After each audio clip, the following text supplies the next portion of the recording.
Oracles, how are we doing today? Well, we got some great news today. Not anything actually official, but we're going to get into Elon becoming the chief twit. So we're going to check out that in a moment. First, we're going to be checking out the charts here. So taking a look at the charts, we've got not a lot of movement off of the news we got today with Elon, but still a green day. And the big news that I liked about today was that we finished and closed over $223. That was that level of resistance that we had. So here it is, that level of resistance, and we closed over it. So we touched up to that 230 level for a second time. So now 230 is becoming very similar to that 314, 313 level that we had and that $200 level that we had. So again, we try to pay attention to bounces. Typically, a third bounce will tell us whether we're going to break through or whether we are going to come back down further. Looking at the trends that we're on, I was mentioning on the video this morning how we kind of have two different downward trend patterns going on. We had the more steep one that we were in more recently, and we broke out of that. But we have a wider downward trend that we have been on since we bounced off of 313. So we're still technically in that downward trend, just going to be following that, not really sure where we're going to go. But when we start looking at the Elon news, we can say, hey, you know what? If he does confirm that he's done selling, there's a good chance we break through 230. Now, again, above us, we have this gap at 234. Then we have the gap up to 265. So when we pay attention to all the levels of support that we had on the way down, those are now levels of resistance. But remember that all of those levels that we had on the way down, that we basically stopped there for a day and then broke through it. So they weren't really strong levels of support. They were strong enough to stop us for a day, and then we kept going. That in turn should mean we should have the same thing going back up. So they shouldn't be extremely strong levels of resistance coming back up again. So filling these gaps will help along the way. We'll pay attention to this, again, monitoring it. Volume today, we had 84 million shares trading hands. That was good. Yesterday was 96 million shares trading hands. Also good, both above average of that 75 million. So it seems like we have some institutions coming in as well. We've got, I believe it was Michigan, one of the institutions over there. I don't know if it was the Board of Ed. I'll double check on that one for you guys, but they started dumping more money into it as well. ARK bought the other day. So we do have some institutional money coming back in. And again, I've mentioned this before, how when it comes to institutions, they tend to dollar cost average on a quarterly basis. So they kind of look at the quarter and say, hey, where are we at a low point in a quarter? That's when they add. We had seen them adding in June. And it's hilarious how institutions all happen to time the market well enough to get it near the bottom. So here we are, sort of near that bottom, and they've been adding. So this is a good sign. That just means that, they've got the good money coming in, and it's a good, solid money. So we'll follow these charts going forward. RSI is at 42, so we're still on the lower end, but, coming back closer to the middle range of 50. And we'll just pay attention to that. So now we're going to take a look at the news that we had gotten today from Elon. So Elon today on his Twitter page here changed his name to Chief Twit. And here he is entering Twitter HQ. Let that sink in as he's carrying a sink. No idea why he was carrying a sink, but just looking at the fact that he's been tweeting about it all week long, everything he wants to do for Twitter, taking over, meeting a lot of cool people. So I guess from what we had been hearing from what Gary Black had said, and I'll bring up his tweet. Let me see here, Gary. And Gary was talking about how he's going to be meeting in San Francisco, and it sounds like Elon wants to close the deal by Friday. So I will find it here. Yep. So Elon Musk has now informed both the banks $13 billion in debt and outside equity investors $7.1 billion of equity that he intends to close the Twitter deal Friday. No word yet on whether Elon sold more Tesla shares on Monday or Tuesday. Would have to file the Form 4s no later than Wednesday night for Monday's sales.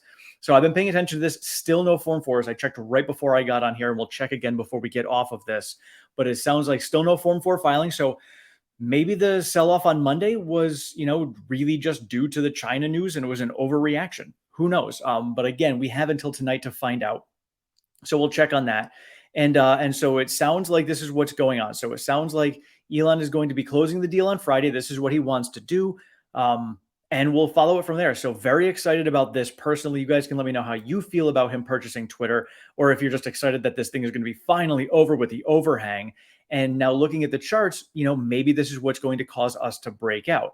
Again, there really wasn't any movement today in the stock price based on this news. When this came out, the stock price was kind of falling down and selling around that 225 level. So nothing major really coming in from the news itself, moving the stock one way or another.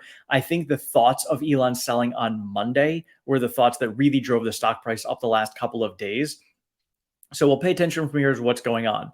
So on Friday, we are going to be having the PCE data is going to be coming out on Friday. So we'll pay attention to that. That's something the Fed pays attention to. And over in Canada, they were expected to do a 75 basis point hike. They did a 50 basis point hike. So if we end up getting a 50 basis point hike here in the US on Monday, it's next Tuesday, we're going to get them. So if we end up getting, Wednesday, when we get our interest rate hike from the FOMC meeting, if they end up going with a 50 basis point hike, we could see a massive rally in the market, because right now the market is pricing in a 75 basis point hike.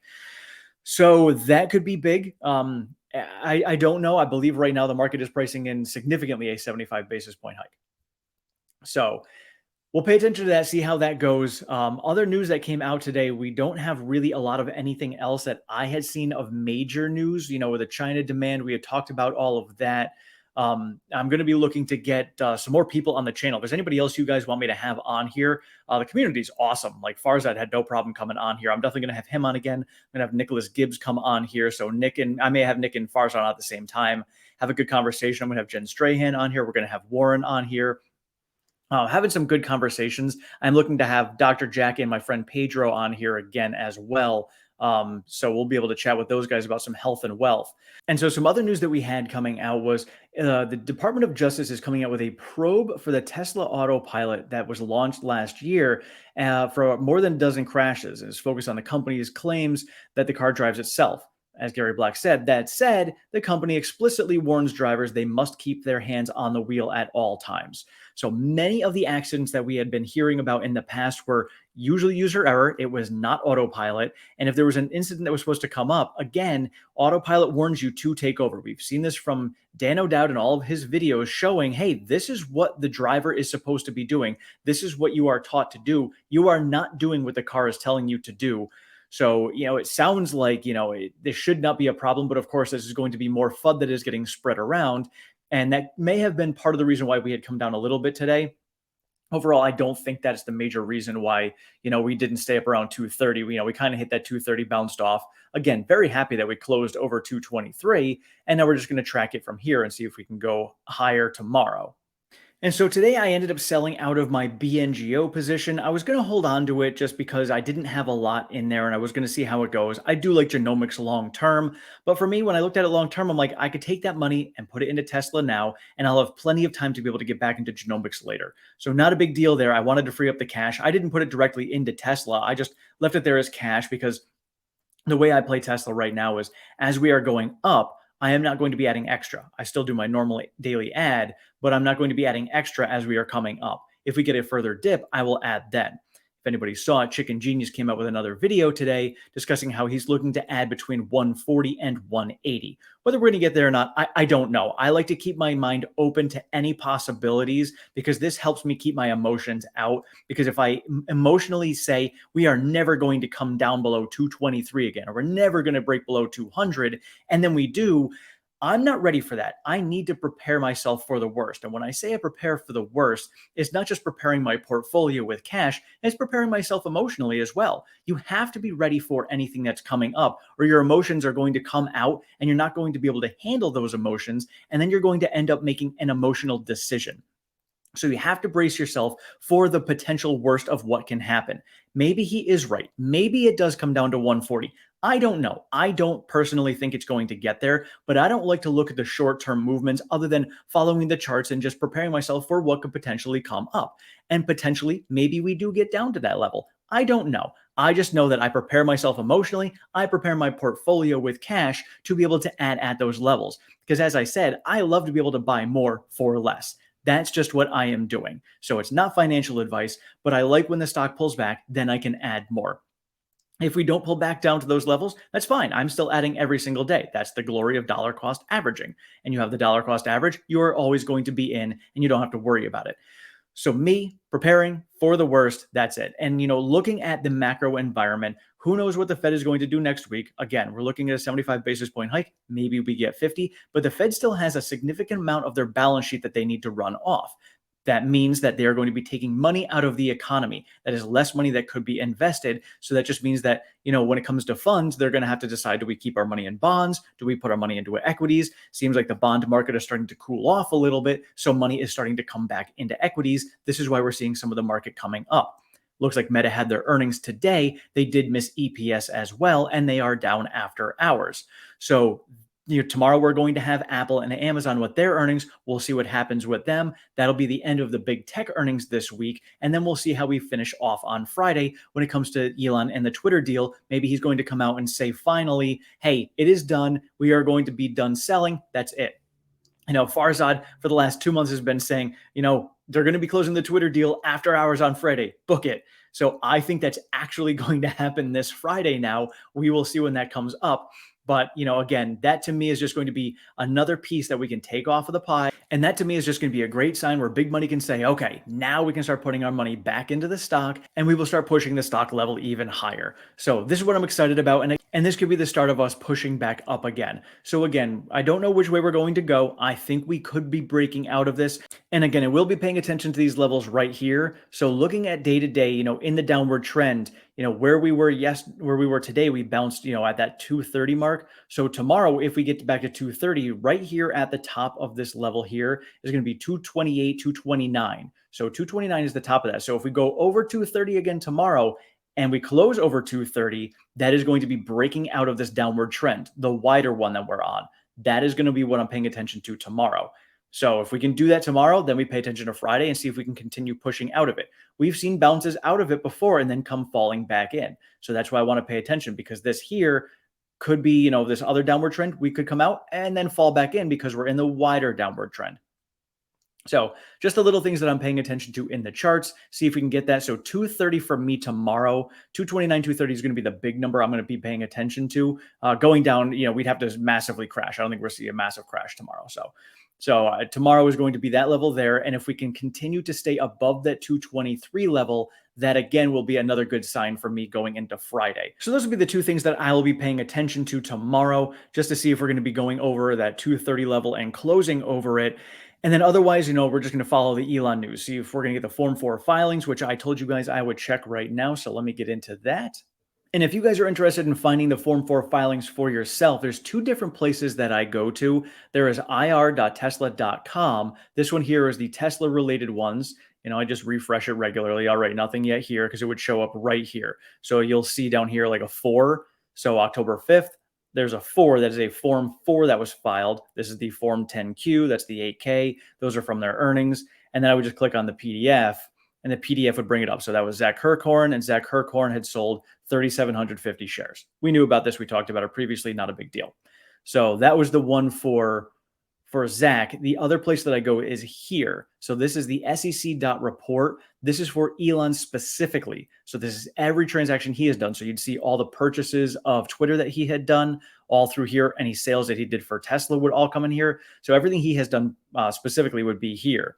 So here's all the acquisition statements as well, with him bidding for Twitter also. So again, refresh this and still nothing new. So no Form 4s as of yet. Sometimes they do file later in the evening. So sometimes it's like between 8 and 9 p.m. Eastern time. And right now it is not that time. It is 6 o'clock. So we'll just take a look and see what happens with that, tonight, tomorrow. And if he does, again, end up filing his Form 4s tonight, I will let you guys know about it in the morning. Maybe I'll even do a short about it because I'm going to try to get into doing some shorts for you guys too. So that's it for today. Again, very excited about us closing over 223. That was the big number. Tomorrow, the big number I'm paying attention to is 229 to 230. If we can close over that, that will be a big deal, because I think that means that we are going to be breaking this downward trend and continue coming back up again. So again, let me know in the comments below how you guys feel about this Twitter deal. If you think the overhang is going to be finally done Friday and we can finally start moving back up again and get rid of this. Let me know if you think Elon is going to have those Form 4s filed, or if you think maybe he did get financial backers and he doesn't need to file any Form 4s because he didn't sell any shares. You guys can let me know in the comments on that. Otherwise, thank you all so much for watching. I appreciate all of your support and feedback. If you have not subscribed, please do so down below. Sign yourself up for notifications. If you found any value in this video, please consider sharing it with others and liking it. I do have a Discord chat. That link is down in the description. I am over on Twitter at OracleTim1. I share all the latest Tesla news, pertinent stock market information, and all of my daily trades. And if you'd like to support the channel any further, we do have a membership program and a Patreon. Those links are down in the description. And I would like to welcome our newest member to the channel, Lee Goss. Thank you so much for joining. I appreciate having you guys here. And again, as patrons and members, I am going to be sharing links with you guys. So when I do the Friday live streams, you guys can all join as well. You can come on here and we can actually have a conversation in person like this versus just chatting in the comments. So again, and anybody else who is not a member, you're definitely more than welcome to join in the comments as well, because you guys are hilarious. I love having you guys on in there. So again, if you're a member or a patron, you can come on and we can verbalize versus just typing in the chat. So thank you guys so much. We'll see you later.